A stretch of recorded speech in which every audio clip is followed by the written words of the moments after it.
Texas A&M's interim head coach Elijah Robinson took the defensive coordinator job at Syracuse.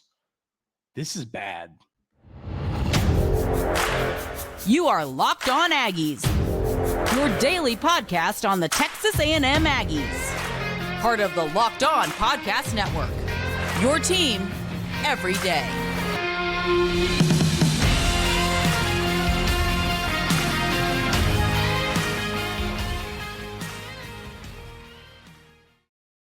Welcome on into Locked On Aggies. I'm your host, Andrew Stefaniak. Thanks for making Locked On Aggies your first listen every single day. These days, every new potential hire can feel like a high-stakes wager for your small business. That's why LinkedIn Jobs helps find the right people for your team faster and for free. Post your job free at linkedin.com/lockedoncollege. Terms and conditions apply. Hope everybody had a great weekend. This week, we're doing something a little interesting at Locked On Aggies. I'm going to be recording morning of. So this show coming out today, I'm recording the morning of. There's going to be so much going on that's what we're going to go about it this week. So we're going to be as up to date as possible every day when I record. But today is not a good day.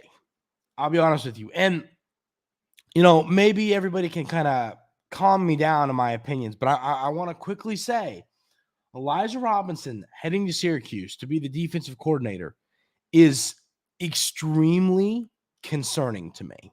Okay. And we're going to talk about who the new hire was. We're going to at defensive line coach. I mean, there's a lot to discuss today. A ton went on, but Elijah Robinson is a good football coach and a good recruiter, and he's gone. It was first reported when Mike Elko took the job that priority number one was keeping Elijah Robinson on as the defensive coordinator.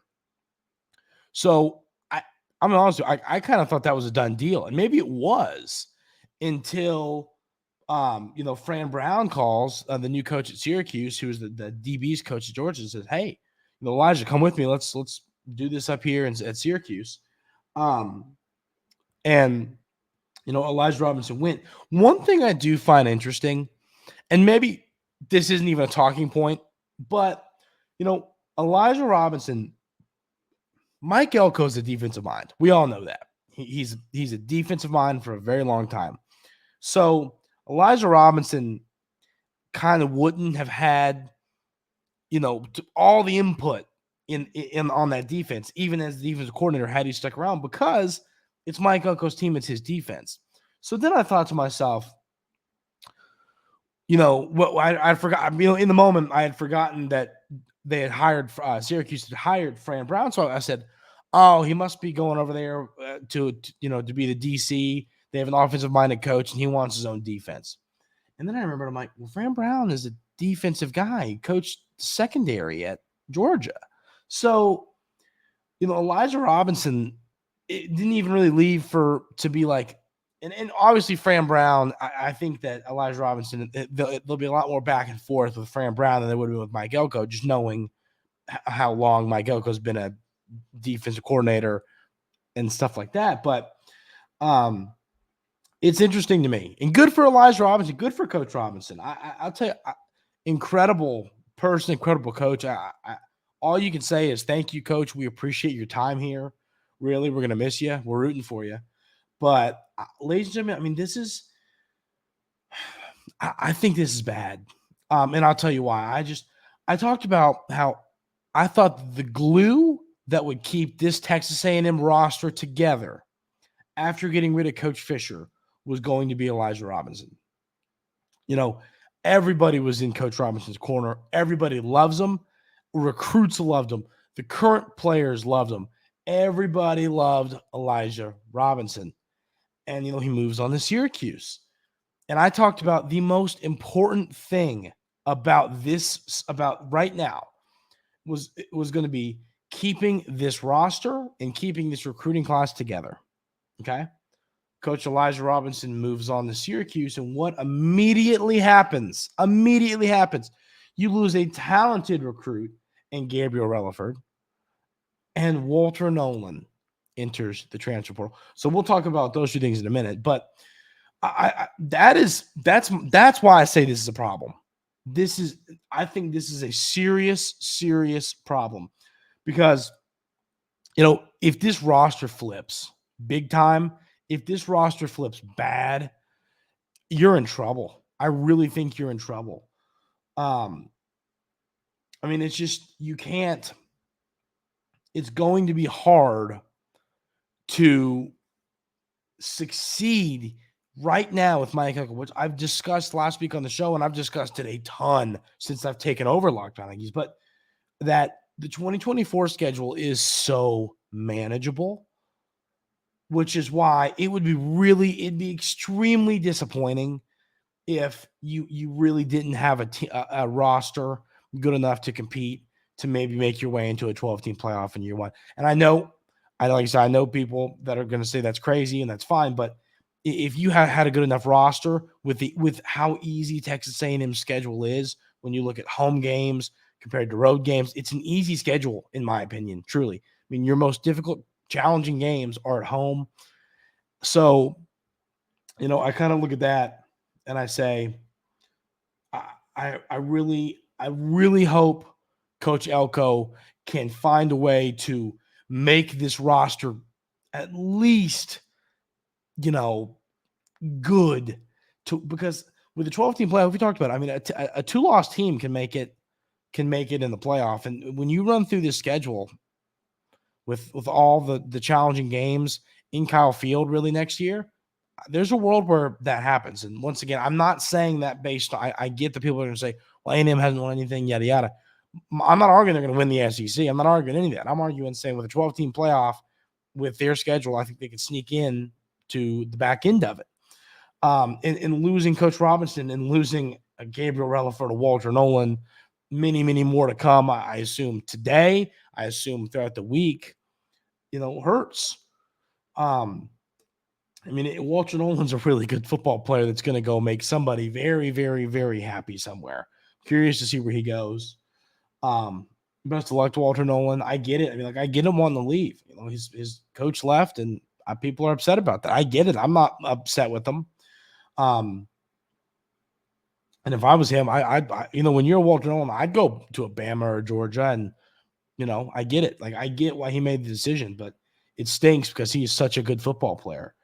So the way this roster is going to flip over is going to be really problematic. Like I said, ladies and gentlemen, this to me, Coach Robinson leaving is, and it's like he's an elite recruiter. And frankly, the guy that you bring in, I think, is a good recruiter. And we'll talk about him in segment 2. But I just think, like I said, I think the reason I'm upset about it is the turnover I believe you'll now have on this roster. I think there's going to be some fallout today, tomorrow. You're going to lose some recruits. You're going to lose some recruits. You're going to lose some current players on the roster. Like I talked about a Terrian York, right? Now, will he into the portal? I'm not saying I think he will. I don't know, but he seemed locked in. But then Coach Robinson leaves. Does he maybe, is he upset now? That's kind of what I'm talking about. Players that it looks like you could get to stick around. Maybe now do they think about making a move to the portal because Coach Robinson's gone? That's disappointing to them. They love Coach Robinson, as everybody did. That's my concern with Coach Robinson heading to Syracuse. So this is going to be interesting, ladies and gentlemen. This is going to be extremely interesting to see kind of how this plays out, what this looks like. But this is bad. I think this is bad. Everybody, before we move into segment 2, talk about who the new defensive line coach is going to be. Tell me in the comments how do you feel about this? Nobody can feel good about it, obviously, but is this? Am I making this out to be a more significant problem than it is? If you believe that's the case, let me know in the comments on YouTube. But I think this is a big deal, and I think this is going to severely affect the Aggies this season, next season. And in the future, because Elijah Robinson is a good football coach. So that'll be really fun to follow how this pans out. But let me know in the comments how you feel. I think this is going to be a big problem. And like I said, Gabriel Relaford and Walter Nolen both. Relaford left the recruiting class and Walter Nolen hit the portal, and that's not good right there. Mike Elko hires Sean Spencer to be the next defensive line coach at Texas A&M. Interesting hire. We'll talk about why coming up right here on Locked On Aggies.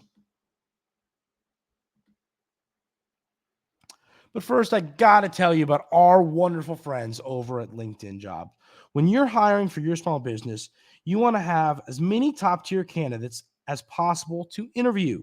That's why you have to check out LinkedIn Jobs. LinkedIn Jobs has the tools to help find the right professionals for your team faster and for free. One of the places I write for, we're looking for a new writer right now. So this is my first time using LinkedIn as a professional. Obviously I have an account and I've used it before, and it's just so, I've talked about the convenience of it, but I've never used it as the employer side of things. It is so convenient, so easy to use. I love just the way it works, the app itself. LinkedIn Jobs, it helps connect employers to people looking for jobs and employees with jobs that fit their skill set and what they want to do. I love LinkedIn Jobs. It is just so easy, so nice of an app to use, of a service to use. You got to go check them out. Post your job for free at linkedin.com/lockedoncollege. That's linkedin.com/lockedoncollege. Post your job for free. Terms and conditions apply. So, Sean Spencer, this is interesting. And we're going to talk about why. Lots to unpack here. I mean, yesterday was a crazy day. My boss, Zach, called me yesterday and he's like, "What are you talking about on your show?" And I was like, "Well, I'm going to record." He's like, I have some extra stuff I have to cover this week. He's actually out of town at the MLB winter meetings for a site that he writes for him. So I'm kind of picking up some things on my writing side of things. And I was like, yeah, I'm just going to wait to record. I'm going to get up early this week, record in the mornings, and go about it that way because there's going to be so much news to break this week. So that's funny. But, when he asked me what I was talking about, I was like, I don't know if I can. I might need to talk. I might need to have an hour show because there's so much. But, Sean Spencer was the defensive line coach at Florida last season, but this is where it gets a little interesting to me. The what do you call it? I think the word you'd use is perspective of this hire, simply because he was let go from Florida. Billy Napier fired him.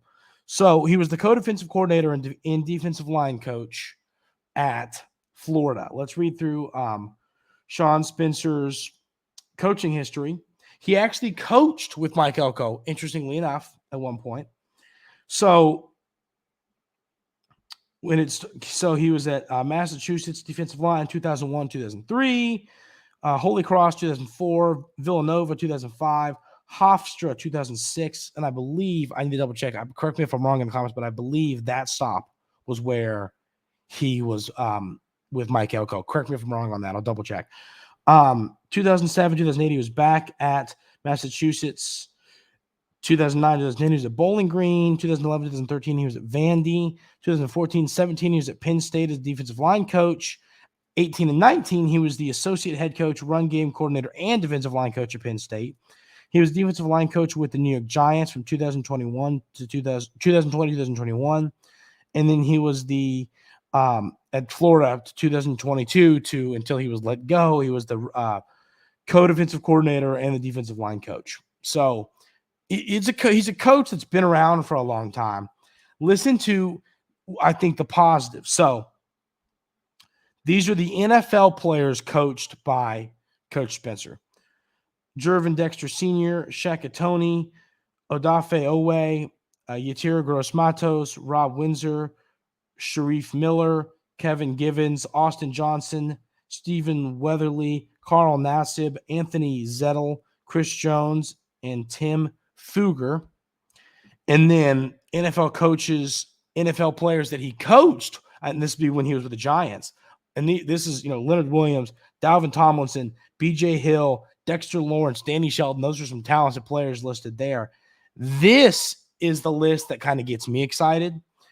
NFL players recruited by Spencer that were taken in rounds 1 and 2. Jahan Dotson, talented receiver, played at Penn State with the Washington Commanders. I've always got to have a minute to be upset about fantasy football. Terry McLaurin goosed for me yesterday. Now, I'm pretty sure I've clinched in the playoffs regardless of the goose from Terry McLaurin. I lost this week, but I think I've clinched anyway. And I'm pretty sure Jahan Dotson was a big part of that goose because I think he had a good game. So, Jahan Dotson, I'm glad Coach Spencer recruited you. You're talented, but maybe in the playoffs you can let a little bit go Terry McLaurin's way. So, I appreciate that. Micah Parsons, ever heard of that guy? I think he's pretty good. And then the Owe player, Odafe Owe, he recruited. Yatur Gross-Matos, he recorded. And then another guy that I think people might have heard of, Saquon Barkley. I think he's a pretty good player. So he's recruited some talent. He's coached some talent at the NFL level. He's coached some talent during his different stops in the college. Coach Spencer is a good football coach. Has been doing it for a long time. My concern here, and maybe I'm overreacting to this, so tell me if I'm overreacting to this, but was that I just think the perspective of hiring a coach who was just let go,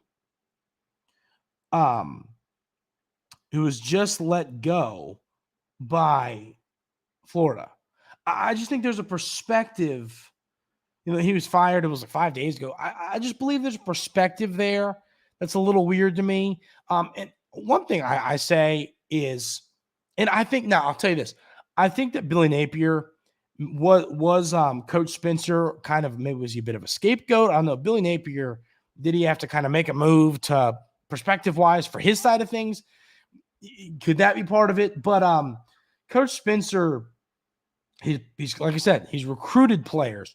He's coached players. He's talented players. He's been around a lot of places. He's familiar with Mike Elko.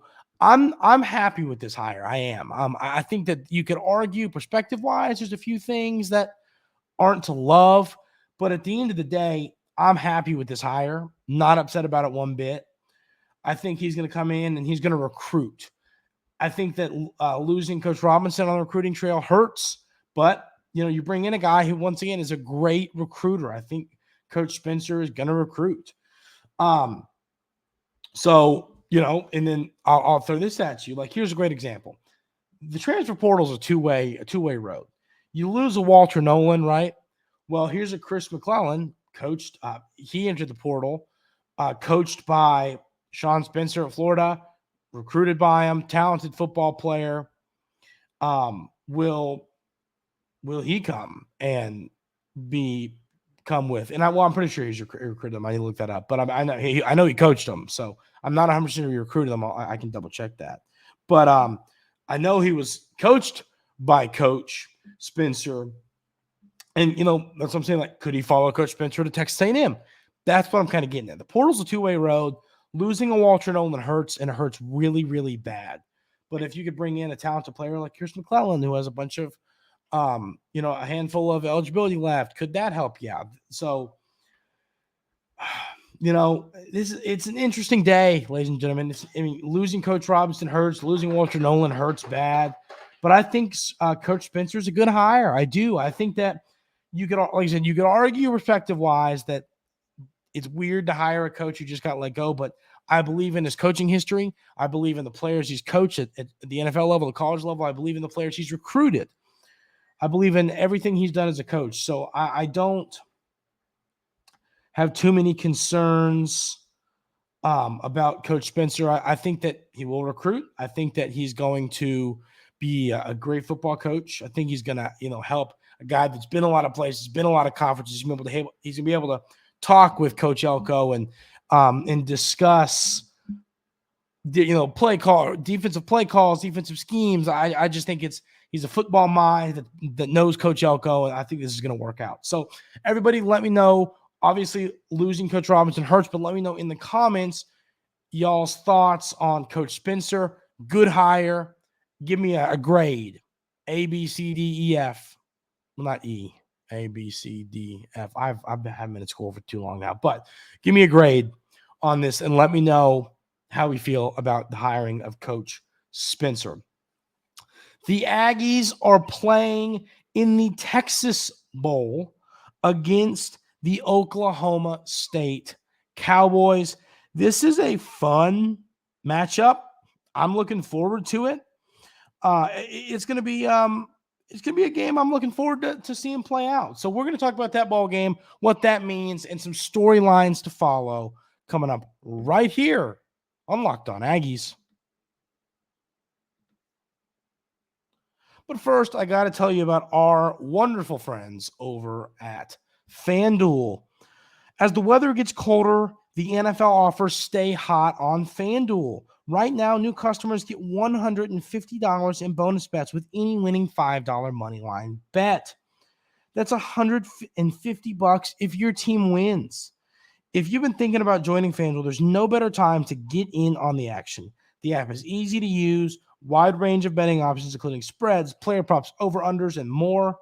I love FanDuel. What I've been doing is alternate line spreads. And so what that is, like the game tonight, who even plays?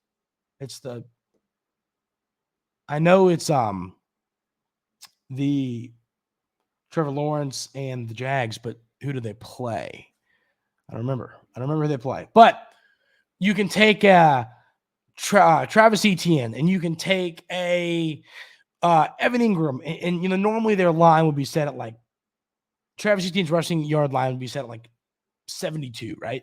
You could get it at 50, and the odds aren't as high. But if you stack them with a lot of those lines, I've been doing those, and I've been having a lot of success with them, and it's a ton of fun. So go to FanDuel, go do all that kind of stuff. It is a ton of fun. Visit FanDuel.com/lockedon and kick off the NFL season. FanDuel, official partner of the NFL.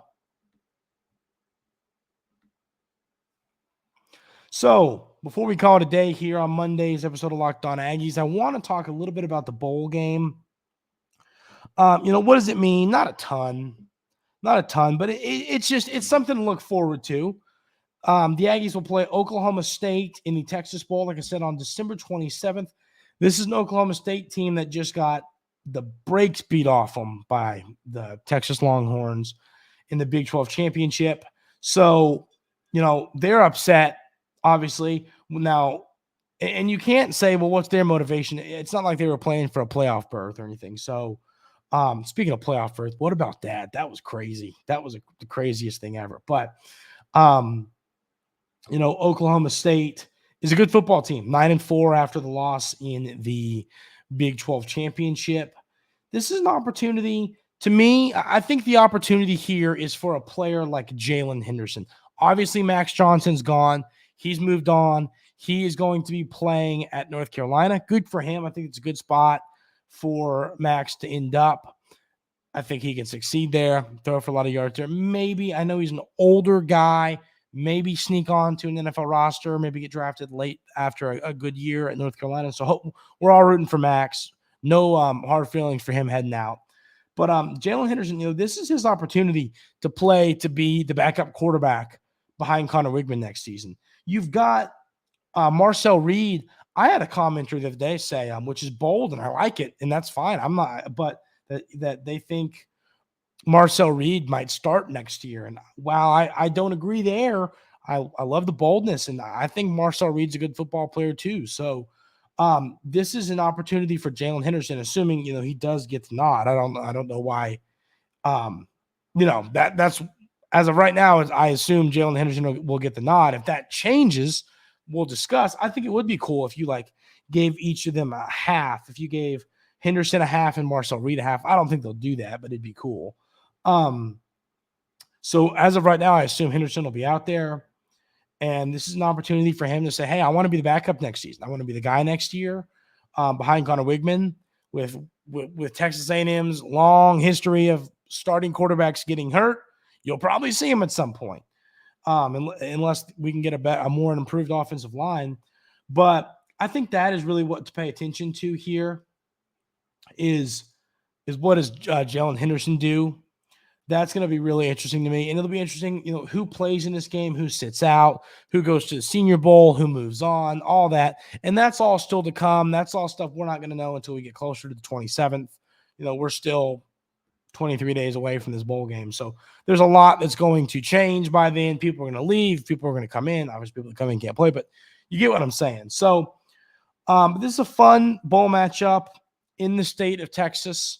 Hopefully some fans will be able to take the little trip and travel. It'll be a good time out to this bowl game.